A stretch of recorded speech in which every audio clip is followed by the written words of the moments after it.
My name is Alex and I'm 26 years old. This is the story of the summer that changed my relationship with my younger brother forever. The summer I discovered truths about both of us that I never expected and made decisions that would alter the course of our lives. Before I tell you what happened, you need to understand our family. My parents divorced when I was 15 and my brother Ethan was 8. It was messy, the kind of divorce that leaves scars on everyone involved. Dad moved to California for work and we barely saw him after that. Mom did her best to raise us alone, working 2 jobs to keep us fed and housed. Ethan and I became close out of necessity. With Mom always working, I basically raised him through his teenage years. I helped with homework, made dinner, went to his school events when Mom couldn't. We were more than brothers, we were best friends, partners in survival. When I turned 18, I left for college on a scholarship. It was the hardest thing I'd ever done, leaving Ethan behind. But I knew that getting an education was the only way I could help our family long-term. I called him every day, came home every break, sent money when I could. Now, 8 years later, I have a good job as a software engineer in Seattle. Ethan just finished his freshman year of college in our hometown of Portland. He's 19 now, no longer the kid I left behind, but not quite an adult either. He's in that awkward in-between stage, tall and lanky, still figuring out who he is. This summer, Mom decided to take a month-long trip to visit her sister in Florida, the first real vacation she'd had in years. She deserved it. The plan was for Ethan to stay with me in Seattle for the summer. He could get a part-time job, explore a new city, have some independence. It seemed like a perfect arrangement. Neither of us knew how complicated it would become. Ethan arrived on a Saturday in early June, dragging a worn duffel bag and wearing a grin that reminded me of the kid I'd left behind 8 years ago. My apartment was small, a one-bedroom in Capitol Hill, but I'd set up the living room with an air mattress and gave him space to make it his own. "This is awesome," he said, dropping his bag and looking around. "Way better than Mom's place." "Don't let her hear you say that," I warned, but I was smiling. It was good to see him. We'd video chatted regularly, but it wasn't the same as having him here in my space. That first week was easy. We fell into a comfortable rhythm. I'd work during the day while Ethan explored the city or played video games. In the evenings, we'd cook together or order takeout when our cooking experiments failed, watch movies, talk about everything and nothing. But I started noticing things, small things that bothered me in ways I couldn't quite articulate. The way Ethan would sit too close on the couch, our legs touching. How he'd walk around shirtless, seemingly oblivious to my discomfort. The lingering looks he'd give me when he thought I wasn't paying attention. At first, I told myself I was imagining it. Ethan was my little brother. Of course we were close. Of course he was comfortable around me. There was nothing weird about it. But then came the night that made me question everything. It was a Friday night, end of his first week in Seattle. We'd had a few beers, not enough to be drunk, but enough to lower our inhibitions. We were on the couch, some action movie playing on the TV that neither of us was really watching. "Can I ask you something?" Ethan said suddenly. "Sure, what's up?" He was quiet for a long moment, picking at the label on his beer bottle. "Have you ever, are you seeing anyone?" I raised an eyebrow. "Why do you ask?" "Just curious, you never talk about dating or anything. And I've been here a week and haven't seen any evidence of a girlfriend." "Or boyfriend," I said without thinking. Ethan's head snapped up. "What?" I froze, realizing what I'd just revealed. In all our conversations over the years, I'd never explicitly come out to Ethan. I'd come out to Mom 3 years ago and I assumed she'd told him, but apparently not. "I'm gay, Ethan," I said, trying to sound casual. "I thought you knew." "I didn't," he said slowly, "but it makes sense actually. There were signs, I just never put them together." "Are you okay with that?" "Of course I am," he said, and he seemed genuinely surprised that I'd ask. "You're my brother, I love you no matter what." Relief flooded through me. "Thanks man, that means a lot." "So are you seeing anyone?" he pressed. "No, I was in a relationship until about 6 months ago, but it didn't work out. I've been focusing on work since then." Ethan nodded, taking another sip of his beer. Then quietly he said, "I think I might be too." "Might be what?" "Gay or bi, I don't know." He wouldn't meet my eyes. "I've been trying to figure it out for a while now." My heart started pounding. This was not a conversation I'd expected to have. Have you talked to anyone about this, mom or a therapist or? No, he interrupted. You're the first person I've told. I couldn't tell mom, she has enough to worry about, and I don't have any friends I trust enough to talk to about this. But you trust me. He finally looked at me and there was something vulnerable and desperate in his eyes. You're the only person I've ever trusted, Alex. After that conversation, things shifted. Not dramatically, we didn't suddenly start talking about sexuality all the time or anything like that. But there was a new openness between us, an acknowledgement of something that had been unspoken before. Ethan started asking me questions about when I'd first known I was gay, about how I dealt with it, about my relationships, my experiences. I answered as honestly as I could, trying to be the supportive older brother he needed. But I was also becoming increasingly aware of something that made me deeply uncomfortable. The way Ethan looked at me was changing. Or maybe it had always been that way and I was only now allowing myself to see it. The physical closeness I'd noticed before became more pronounced. He'd find excuses to touch me, a hand on my arm when he was talking, sitting pressed against my side on the couch, even once giving me a spontaneous hug that lasted a beat too long. I told myself he was just comfortable with me, that he was exploring his identity and I happened to be the safe person in his life, that I was reading too much into innocent gestures. But late at night, lying in my bed while Ethan slept in the living room, I'd replay moments from the day and feel a growing unease. This was my little brother, the kid I'd practically raised. Whatever was happening, it couldn't be what I thought it was. One evening, about 2 weeks into his stay, we were cooking dinner together. Ethan was chopping vegetables while I worked on the sauce. The kitchen was small. And we kept bumping into each other, shoulders brushing, hands touching as we reached for the same ingredient. Sorry, Ethan said after the third collision. It's okay, small kitchen. He smiled at me and there was something in that smile that made my breath catch. I like being close to you, he said simply. I didn't know how to respond to that, so I just focused on stirring the sauce, pretending I hadn't noticed the weight behind his words. By the third week, the tension in the apartment was palpable. We were both aware of it, dancing around it, neither of us willing to address what was happening. I started staying late at work, making excuses about deadlines and projects. It was cowardly, but I didn't know what else to do. Being around Ethan was becoming increasingly complicated and I needed space to think. But Ethan wasn't going to let me avoid the situation forever. One night I came home around 10 p.m. to find him still awake, sitting on the couch in the dark. Hey, I said, flipping on a light, why aren't you in bed? I was waiting for you, he said, we need to talk. My stomach dropped. About what? About the fact that you've been avoiding me all week. I sat down in the armchair across from him, maintaining distance. I haven't been avoiding you, I've just been busy with work.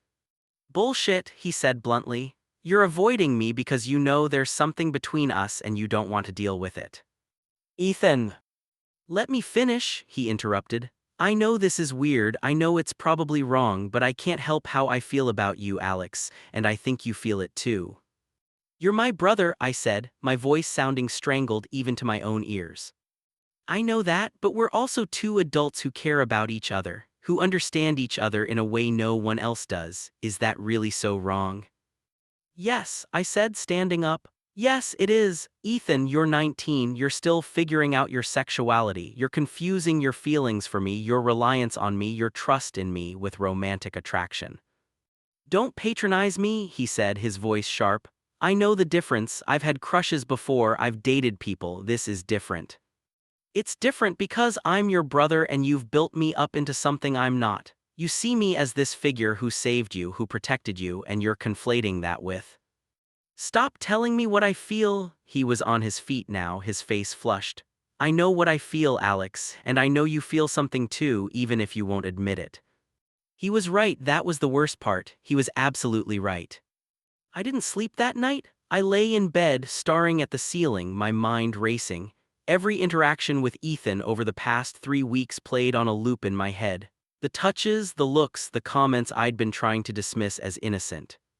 And underneath all of that, the question I didn't want to answer, what did I feel?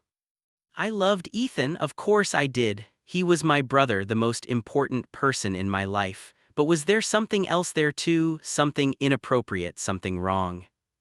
I thought about how my heart raced when he smiled at me. How I'd started noticing things about him I never had before, the way his hair fell across his forehead, the lean muscles in his arms, the sound of his laugh. How I'd catch myself watching him when I thought he wasn't looking. This couldn't be happening, this couldn't be real. But it was. The next morning, I called in sick to work. Ethan and I needed to have a real conversation, one we'd been avoiding. We couldn't keep living in this tension. He was in the kitchen when I emerged from my room, making coffee. He looked as exhausted as I felt. "We need to set some boundaries," I said without preamble. He turned to face me. "Okay. I think it would be best if you went back to Portland, or maybe got your own place here if you want to stay in Seattle, but you can't stay here anymore. Because you can't trust yourself around me." His tone was challenging, not hurt. "Because this situation is unhealthy for both of us," I said firmly.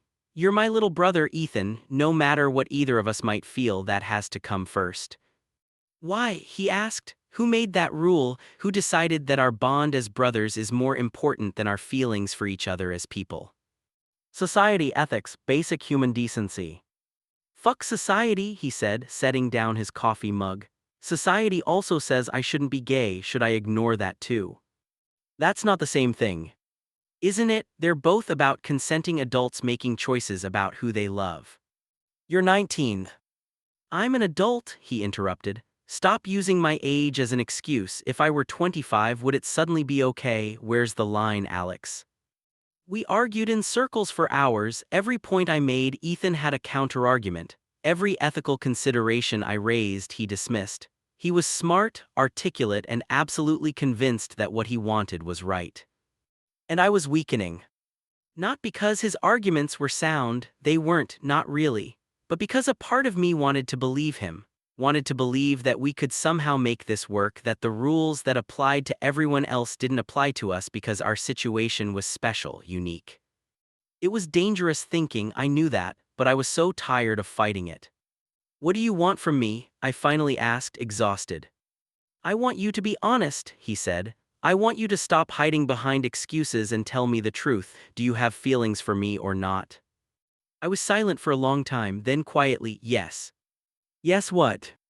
"Yes, I have feelings for you that go beyond what a brother should feel. Yes, I've noticed you in ways I shouldn't. Yes, I think about you in ways that make me sick with guilt." I looked at him. "Happy now?" "No," he said, "because you're still treating it like something shameful, like something wrong." "It is wrong, Ethan." "Says who?" "Says everyone, says our mother, our family, society." "They don't have to know," he interrupted. "This is between us, just us. We're both adults, we're both gay, or whatever label we want to use. We care about each other. Where's the harm?" "Where's the harm?" I repeated incredulously. "Ethan, think about what you're suggesting. If this goes wrong, when it goes wrong, we don't get to just break up and move on. You're my brother, you'll always be my brother. We'll have to see each other at family events, holidays. We can't ever escape each other." "I don't want to escape you," he said. "That's the point." He moved closer and I should have stepped back, should have maintained the distance. But I didn't. I stood there frozen as he reached up and touched my face. "Let me in," he whispered. "Please, Alex, let me in. I want to tell you that I was strong, that I did the right thing, sent him away, maintained appropriate boundaries. That I was the responsible older brother who protected us both from making a terrible mistake. But I can't tell you that because it wouldn't be true. What I can tell you is that for one moment, one long, impossible moment, I let myself imagine what it would be like to say yes, to give in to what we both wanted, to stop fighting and just let it happen. In that moment, with Ethan's hand on my face and his eyes searching mine, I made a choice. Not a good choice, not a choice I'm proud of, but a choice nonetheless. I leaned down and kissed him. It was soft at first, tentative, as if we were both testing whether this was really happening. Then Ethan's hands were in my hair and he was kissing me back with an intensity that took my breath away. It wasn't the kiss of a confused teenager. It was the kiss of someone who knew exactly what he wanted. When we finally broke apart, we were both breathing hard. We can't do this, I said, even as my hands remained on his waist. We just did, he pointed out. I mean, we can't make this a thing, this was a mistake. Did it feel like a mistake to you? No, that was the problem, it had felt perfect. It had felt right in a way nothing in my life had felt right in years. What do you want, Ethan? I asked. Really, not what you think you want in this moment, but what do you actually want from me? He took a breath. I want to explore this, whatever this is between us. I want to see where it goes, and I want you to stop fighting it. And if it destroys our relationship, if it ruins our family, then at least we'll know, he said. At least we won't spend the rest of our lives wondering what if. I wish I could tell you that I immediately came to my senses, that I recognized the insanity of what was happening and put a stop to it. But the truth is far more complicated. We didn't become a couple overnight. What we became was something undefined, something that existed in the gray area between brotherly love and romantic relationship. We set rules, no one could know. This was temporary, just for the summer while we figured things out. When Ethan went back to Portland in September, we'd reassess. We'd keep things casual. But of course, feelings don't work that way. You can't put boundaries on emotions, can't tell your heart to only care a certain amount. The rest of June passed in a blur of stolen moments and guilty pleasures. We'd watch movies on the couch, sitting closer than brothers should. We'd cook dinner together, our touches lingering longer than necessary. Sometimes, late at night, Ethan would leave his air mattress and climb into my bed, and we'd lie there in the dark, talking about everything and nothing. We didn't have sex. That was a line I refused to cross, though Ethan argued it was arbitrary. If we were already doing everything else, why did that one act matter so much? But I held firm. It was one of the few ways I could convince myself we hadn't completely lost our way. In July, things got more complicated. Mom called one Sunday afternoon while Ethan and I were at a coffee shop. I answered, putting on my cheerful voice. Hi Mom, how's Florida? Wonderful, honey, I'm having such a good time with your aunt. How's Ethan doing? Is he behaving himself? I looked across the table at Ethan, who was watching me with an unreadable expression. He's great, we're having a good summer. That's wonderful, you two always were close, I'm so glad you have each other. Guilt crashed over me like a wave. Yeah, me too.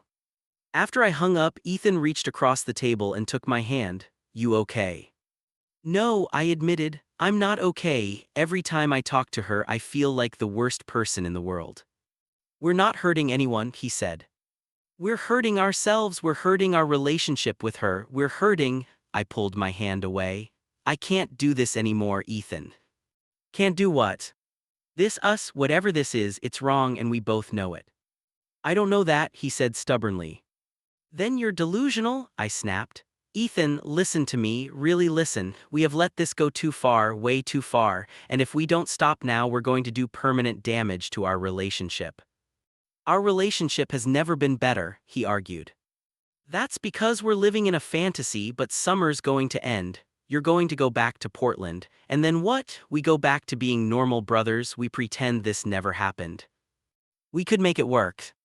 No, we couldn't. Be realistic. How would that even work? Secret visits, lying to Mom forever, never being able to be public about our relationship, never being able to have a normal life. He was quiet for a long moment, then, so what are you saying? I'm saying we need to end this, now, before it gets any worse. We tried to end it, we really did. For about 3 days we went back to being just brothers. We maintained distance, kept our interactions appropriate, pretended the previous weeks hadn't happened. It was miserable. On the 4th day, Ethan knocked on my bedroom door at 2 a.m. I knew I shouldn't open it, knew I should tell him to go back to his air mattress and leave me alone, but I opened it anyway. I can't do this, he said. I can't pretend I don't feel what I feel. Ethan.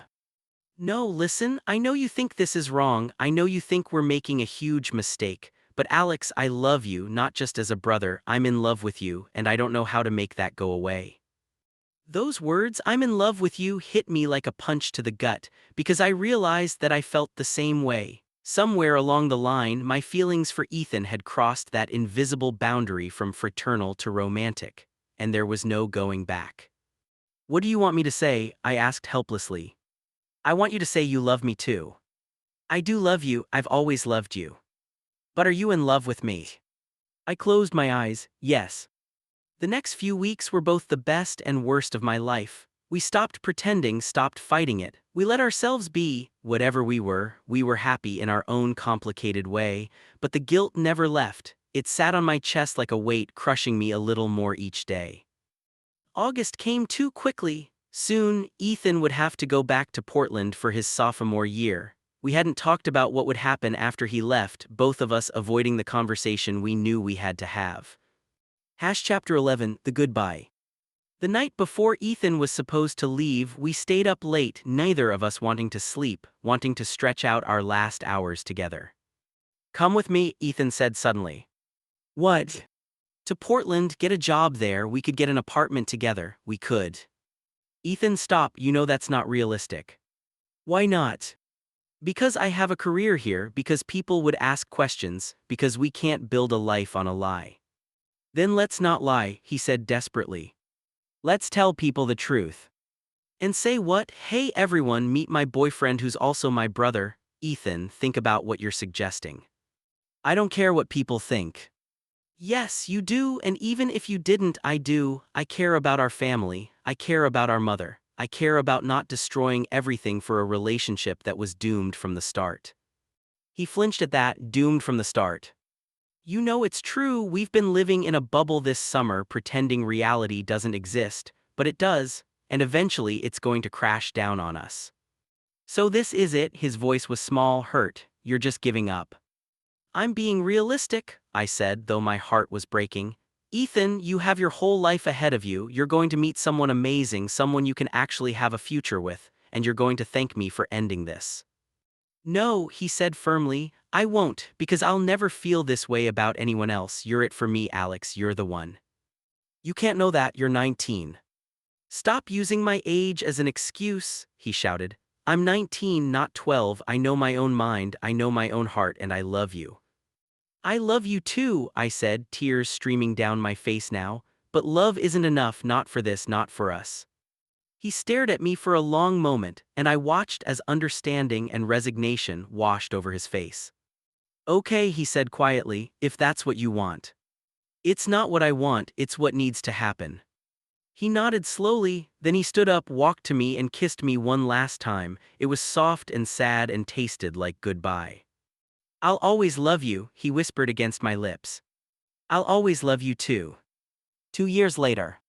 It's been 2 years since that summer, 2 years since Ethan packed his bag and left my apartment, both of us crying, both of us broken. We didn't speak for 6 months. It was too painful, too raw. Mom noticed, kept asking what had happened, why her boys who'd always been so close suddenly couldn't stand to be in the same room. I made excuses. Ethan made excuses. She didn't believe either of us, but she eventually stopped asking. Slowly, gradually, we rebuilt our relationship. It started with texts, short, impersonal updates about our lives, then phone calls, awkward at first, getting easier with practice. Then visits, always with other people around, never alone. It's not what it was, it'll never be what it was. We lost something that summer, lost the easy closeness, the unquestioning trust. There's always going to be this thing between us now, this history we can't erase. Ethan has a boyfriend now, a guy he met at college, someone age-appropriate and available. They seem happy together from what I can see on social media. I'm happy for him, really I am. I'm still single, I've tried dating but it never goes anywhere. I compare everyone to Ethan, to what we had, how I felt with him. It's not fair to them and it's not fair to me, but I can't seem to stop. Sometimes I wonder if I made the right choice. If there was a way we could have made it work, if I was too rigid, too concerned with what other people would think, if love really should conquer all. But mostly I think I did the right thing. I protected both of us from a relationship that would have consumed us, isolated us, eventually destroyed us. I saved us from ourselves. It doesn't always feel like the right choice. Especially late at night when I'm alone in my apartment, I think about that summer, about how happy we were, how right it felt despite everything. But maybe that's the thing about forbidden love. It always feels more intense, more real, because you know you can't keep it. The very impossibility of it makes it precious. I loved my brother, I was in love with my brother, and I let him go. That's my story, make of it what you will.